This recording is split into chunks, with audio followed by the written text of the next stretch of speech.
السلام عليكم ورحمة الله وبركاته. ازيكم عاملين ايه؟ يا رب ان شاء الله تكونوا بخير وفي احسن حال. انا ايمي محمود ودي قناتي. لو حابة تشتركي في القناة انزلي اشتركي في القناة وفعلي زر الجرس عشان يوصلك كل الفيديوهات.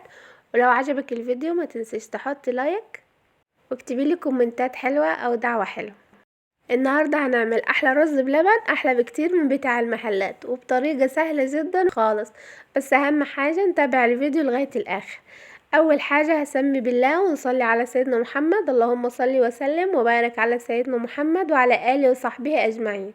اول حاجة معايا نص كوباية من الرز، ومعايا 3 معالق كبار من النشا، ومعايا كوباية كبيرة من السكر، ممكن نخليها كوباية الا ربع. ومعايا كمان بديل الكريمة اللباني.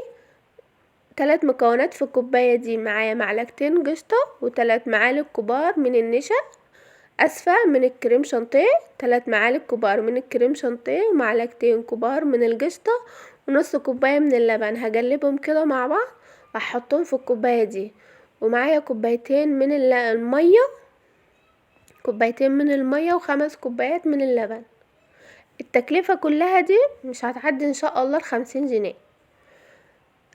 اول حاجة كده هحط حلة على النار واحط فيها كوبايتين المية،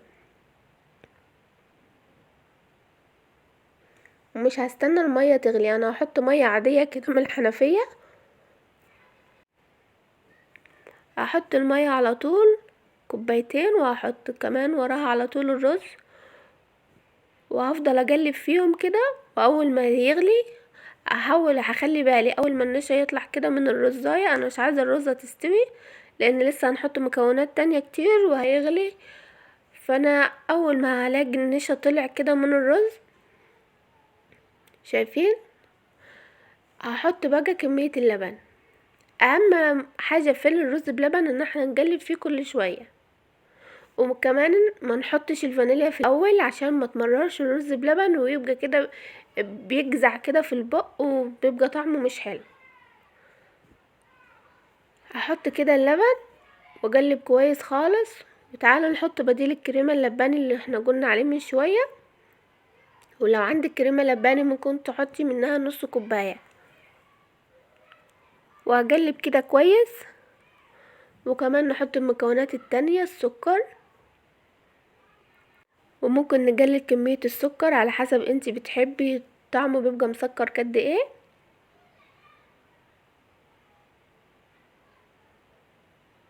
هجيب معلقتين من النشا، 3 معالق من النشا، هحطهم في شوية مية كده واحطهم على الرز بلبن. وافضل بقى كل شوية اقلب. واول ما يغلي هوطي عليه برضو مع استمرار التقليب علشان ما يلزقش ولا يشيط ويدي ريحة مش حلوة في الرز بلبن. وكمان ما يهدرش كمية كبيرة من الرز بلبن، نستفاد بالكمية كلها. عايزاكم في بداية الفيديو قبل ما انسى ما ننساش ندعي لاخواتنا في فلسطين، ربنا ينصرهم ويرحم اخواتنا بالرحمة ان شاء الله ويغفر لهم. وندعي كمان لاخواتنا في السودان ربنا ينصرهم ويقف معاهم ان شاء الله. هفضل اقلب كده لغاية ما الاحظ ان الرزاية خلاص استوت واتهرت على الاخر. ما تقلقوش تلاقوا كمية اللبن تحسوها كده لا كتيرة، او تحسوا الرز بلبن خفيف. انا عايزاه يبقى جوسي يا جماعه، عايزاه يبقى طري، عايزاه يبقى زي بتاع المحلات بالظبط. والله طلع احلى بكتير من بتاع المحلات. انا كنت بستغرب لما بجيب الرز بلبن من بره، ليه بيبقى كده؟ هو مستوي، الرزاية مستوية وكل حاجة، بس بيبقى في شوية لبن كده من تحت. انا لما كنت اعمله الاول في البيت ما كانش يبقى فيه شوية لبن، لا كان يبقى ماسك شوية. الرزاية مستوية وطعمه حلو وكل حاجة بس بيبقى ماسك شوية. انا عايزة يبقى خفيف كده من تحت، يبقى فيه شوية لبن وفي نفس الوقت طعمه حلو والرزاية مستوية. عشان كده كترنا شوية اللبن والمية المرة دي. وفي نفس الوقت طعم القشطة والكريم شانتيه اداله طعم غني جدا. بصوا جربوا انتوا الطريقة وهيطلع طعمه تحفة. اول ما الاحظ الرز يستوي بطفي عليه بقى على طول. بيبقى خفيف كده عامل زي المهلبية. بصوا طعمه بيبقى جميل وقوامه هو ده القوام. انا في الفيديو ده مش مسرعلكم المقطع ده عشان تلاحظوا ان القوام خفيف. مش تقيل، لان لسه هيبرد وهيتقل شوية، فاهمني؟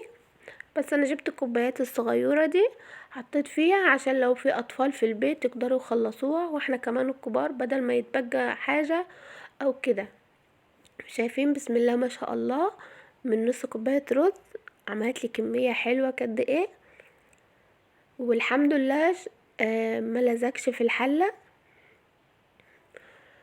وبس كده، انا جبت طاجنين من الفخار حطيتهم فيهم، وهحطهم الفرن بقى ياخدوا وش، عشان يبقى ايه بقى زي بتاع بره بالظبط. آم، لو انت الرز بلبن بتاعك حطيتيه، ممكن تجيبي صينيه وتحطي فيها شويه ميه، مثلا صينيه البشاميل او الكيكه، تحطي فيهم شويه ميه سخنين، وتحطي الطواجن دول وتدخليهم في الفرن عشان ما يتقلش. انما انا ما كنتش كنت خايفه الصراحه على الطواجن ان هي لا تتكسر او تطرشق، وفي نفس الوقت هو خفيف يعني، هو مش هيتقل، لو تقل يعني هيبقى شويه حاجه بسيطه. وغير كده احنا هنولع الشوايه بس، هدخله وبيطلع بالحلاوه والجمال ده. والرز بلبن لو عايزاه يكرمش كده من فوق، غطيه، وهيبقى كريمي وطري وجميل ومسكر وطعمه حلو جدا. شايفين الحلاوة؟ ممكن نعمل كل كمية زي كده، بس انا ما كانش عندي طواجن صغيرة من دي، كان عندي من كبيرة، وكنت حابة احطه في الكوبايات الصغيرة دي. لو وصلت لغاية هنا ونسيتي ما تحط اللايك، يا ريت يا جميلة تنزلي تحط اللايك، وتفعلي زر الجرس، وتضغطي على علامة الكل عشان يوصلك كل الفيديوهات. ممكن كده نجيب موزاية على واحدة فراولاية، من الموزة بفراولاية ممكن نعمل طبقين 3 على فكرة. ممكن تجيبي كده تشكيلة ب20 جنيه من عند الفكهاني، ونزين بيها كل الأطباق كلها. مثلا نص كيلو فراولة، هو الكيلو ب20 أو ب15، نجيب نص كيلو، وبرضو نص كيلو موز، ونزين بيها الأطباق كلها. بصوا بيبقى طبعا شكله احلى بكتير، ومن غير حاجة برضو بيبقى شكله حلو، وهما الاتنين اساسا طعمهم حلو وكده، بالفاكهة او من غيره هيتاكل ومش هيقعد اصلا. بس بصراحة بالفاكهة طعمه خطير. ممكن نحط عليهم كده معلقتين عسل عشان تبقى ايه كده اكلة متكاملة. شايفين كريمي وطري ازاي؟ طعمه جميل. ان شاء الله جربوه ويعجبكم، تقولوا لي ان هو فعلا طلع حلو معاكم ومظبوط. ولو عندك شوية مكسرات وحابة تزينيه بيها، ممكن برضو تحطي شوية كده من فوق، بس انا عملته معاكم قبل كده بالصوصات والمكسرات وزينته، قلت تغيير المرة دي. وكل واحد بقى وذوقه، المتوفر عندك اعمليه، ما تقولي اي مكون في الوصفة دي ممكن استغنى عنه. كنا زمان اهالينا كانوا بيعملوه من غير هو لبن وشوية رز وسكر وشوية نشا، بيبقى احلى رز بلبن، وكنا كلنا بنحبه. فانا عايزة اقولك يعني اللي عندك في البيت تشتغلي بيه وهيطلع احلى شوية رز بلبن. انا بس بديكي بقى افكار و... وتركات كده بسيطة ممكن تعمليها في البيت. بس كده، هو ده كان الفيديو بتاعنا النهاردة. يا رب ان شاء الله يكون خفيف عليكم، تكونوا استفدتوا من الفيديو. وما تنسوش في نهاية الفيديو تصلوا على النبي، وتنزلوا تحطوا لايك وتشتركوا في القناة وتفعلوا زر الجرس.